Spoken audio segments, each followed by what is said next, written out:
उत्तर प्रदेश मथुरा से कृष्णा नगर बिजली घर कैंप कार्यालय से महात्मा गांधी राव फूले विकास समिति उत्तर प्रदेश अखिल भारतीय फाउंडेशन जनपद मथुरा द्वारा क्षण बचाओ यात्रा का आयोजन किया गया। पिछड़ा वर्ग के हितों को ध्यान में रखकर आहूत की गई पिछड़ा वर्ग यात्रा पिछड़ा वर्ग आरक्षण बचाओ यात्रा कृष्णा नगर बिजली घर से प्रारंभ होकर भूतेश्वर जीन gate Bharatpur gate Holi gate Vikas Bazaar होते हुए टैंक चौराहा होकर जिला मुख्यालय पहुंची। भाजपा सरकार के खिलाफ गगनभेदी नारे दे हाथों में पट्टे का आरक्षण बचाओ देश बचाओ आरक्षण बचाओ संगठन बचाओ हाथों में तिरंगा लेकर जिला मुख्यालय पहुंचे। जिला मुख्यालय पर उप जिलाधिकारी वैभव गुप्ता को 2 सूत्री ज्ञापन माननीय प्रधानमंत्री के नाम सौंपा। अपने संबोधन में लोकेश कुमार राही ने कहा, भेदभाव असमानता ऊंच नीच का अंतर करने वाली भाजपा सरकार मोदी सरकार को पूर्व की भांति फैसला वापस लेना होगा। पिछड़ा वर्ग का 52% आरक्षण लागू करना होगा। आरक्षण लागू नहीं किया गया तो जाति जनगणना करने के लिए देशवासी आंदोलन होगा। नहीं चलेगी, नहीं चलेगी, मोदी तेरी तानाशाही नहीं चलेगी, नहीं चलेगी।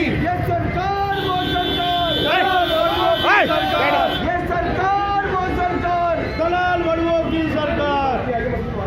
बेईमानों से, बाहर मकानों से, निकलो बेईमानों से, निकलो बाहर मकानों से, निकलो बेईमानों से। जातियों जनगणना पूरी करो, पूरी करो, पूरी करो। नई नौकरी आई है।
आगे चलो।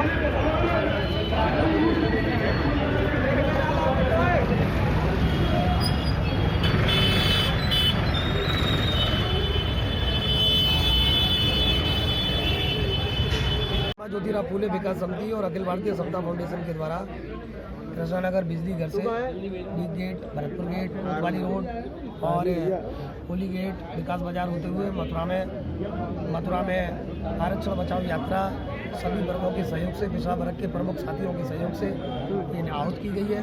और मैं आपको बताना चाहूँगा कि उत्तर प्रदेश में हाई कोर्ट के द्वारा जब से भारतीय जनता पार्टी की सरकार बनी है केंद्र में और राज्य में, तब से हर चीज़ खतरे में है। SC/ST के मुकदमे ना लगे इसलिए SC/ST कानून को बाया हाई कोर्ट के सुप्रीम कोर्ट के ख़त्म कराया इन्होंने। उसके बाद NRC लाई है लोग उससे पहले, और उसके बाद अब देख रहे हैं आप पिछड़ा वर्ग। हर मामले में लोगों को थूक करके छाटना पड़ता है और ये अपनी पीठ थपथपाने के लिए सुप्रीम कोर्ट हाई कोर्ट का सहारा लेते हैं और इनकी मंशा कभी पूरी होने वाली नहीं है। आज जो बिगुल बजाया गया है ये पिछड़ा वर्ग के 52% आरक्षण की मांग को लेकर के किया गया है।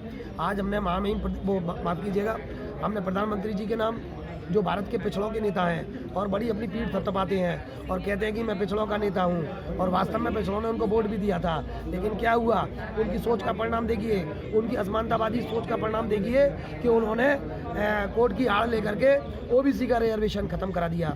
और अब बकवास कर रहे हैं कि हम आयोग बना रहे हैं, कि ये कर रहे हैं, वो कर रहे हैं। अरे भाई, आपका बहुमत है, आपका लोकसभा में बहुमत है, आपका राज्यसभा में बहुमत है, आपकी राज्यों में सरकारें हैं। हम चाहते हैं जातीय जनगणना करा करके पूरे देश के अंदर और ओबीसी का 52% रिजर्वेशन, 27% नहीं।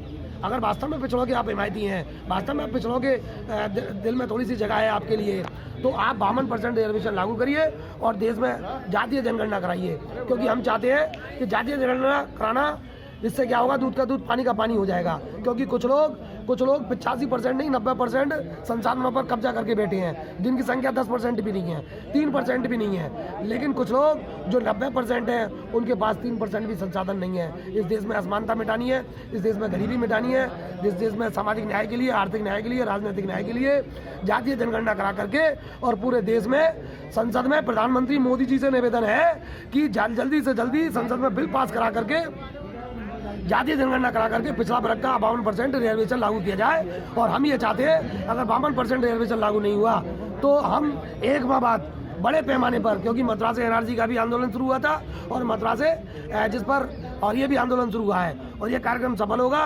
सरकार पूर्ण बहुमत है, कोई बहाना नहीं बना सकती। पिछड़ों को अगर वो चाहती है तो कानून बना करके पिछड़ों का आंदोलन, पिछड़ों का 52% लागू करे। किसके माध्यम से आरक्षण को समाप्त किया गया है? ये हाई कोर्ट का, देखिए, ये सरकार बड़ी निकम्मी और कमजोर होगी, कायर होगी और डरपोक होगी है। ये सरकार कभी व्यापारियों का सहारा लेती है, कभी कोर्ट का सहारा लेती है और अपने ही लोगों के द्वारा पीट। क्या कहना चाहेंगे आरक्षण को लेकर? समस्त पिछड़ा दलित समाज आज कलेक्ट्रेट पर अपनी मांगों को लेकर आया हुआ है। हमारी मांग है कि हमारा जो आरक्षण है, उत्तर प्रदेश की भाजपा सरकार ने पिछड़े और दलितों के खिलाफ नीतियां बनाकर, योजना बनाकर हमारा जो आरक्षण खत्म किया है। हमारा वो आरक्षण हमारा संवैधानिक अधिकार है और मंडल कमीशन की रिपोर्ट के आधार पर हमको वो आरक्षण मिला था और वो आरक्षण चुनावी व्यवस्था में भी हमको मिलना चाहिए। अभी सुप्रीम कोर्ट और हाई कोर्ट दोनों का डिसीजन आया है और दोनों ने माना है कि उत्तर प्रदेश सरकार की जो प्रक्रिया है वह पूर्णतः गलत है। इस आधार पर हम लोग कह सकते हैं कि उत्तर प्रदेश सरकार चाहती है कि उत्तर प्रदेश का जो 60% पिछड़ा समाज है, पिछड़ा वर्ग की जो जातियां हैं, उनको आरक्षण से पूर्णतः वंचित कर दिया जाए। इसको ध्यान में रखते हुए यह जागरूक समाज, ये जागरूक लोग इकट्ठे हुए और डी गेट से पैदल चलकर लगभग 4 किलोमीटर की पैदल यात्रा करते हुए यहाँ कलेक्ट्रेट पर आए और एसडीएम साहब को अभी हमने ज्ञापन सौंपा है और एसडीएम साहब ने आश्वस्त किया है कि वो हमारी मांगों को उत्तर प्रदेश शासन, माननीय प्रधानमंत्री जी और माननीय राष्ट्रपति जी तक पहुँचाएंगे। कितना प्रतिशत आरक्षण था इसमें? हमारा 27% आरक्षण उसमें मिला हुआ था। हमारा 54% जातियां हैं मंडल कमीशन की रिपोर्ट के आधार पर और उसमें से 50% यानी कि उसमें उसका 27% आरक्षण चुनावी व्यवस्था में लागू था। ये सरकारी नौकरियों में भी लागू है और उस आरक्षण से हमको वंचित किया गया है। अगर सरकार आपकी मांगे स्वीकार नहीं करती है तो इसके क्या कुछ आगे? देखिए, यह जो वर्ग है इसने बड़ी बड़ी सरकारों को धराशायी करने का काम किया है। जब जब पिछड़ी जातियां एकत्रित हुई हैं तब उस देश की सत्ता और व्यवस्था में बहुत बड़ा परिवर्तन आया है और उत्तर प्रदेश क्रांति का बहुत बड़ा केंद्र है। तो मैं सरकारों को बताना चाहता हूं, चेतावनी देना चाहता हूं कि समस्त पिछड़ा वर्ग समाज इकट्ठा होकर उनकी जो सरकार है वो इस दम्भ में है कि हम कभी सत्ता से नहीं जाएंगे। ये 60% जातियों के साथ यदि अन्याय और अत्याचार होगा तो ये सभी इकट्ठे होकर उनकी सरकार को धराशायी करने का काम करेंगे। इसके लिए मैं पूरे जो समाज है उसकी तरफ से आज जिला कलेक्टर कार्यालय पर आपने ज्ञापन दिया, किसके माध्यम से दिया है? देखिए, आज समता फाउंडेशन और ज्योतिबा फुले फाउंडेशन के माध्यम से आज एसडीएम साहब को एक ज्ञापन दिया गया है और हमारी उसमें प्रमुख मांगे हैं कि अभी जो नगरीय निकाय चुनाव हैं उनमें आरक्षण लागू किया जाए। Bureau report, news hub Bharat.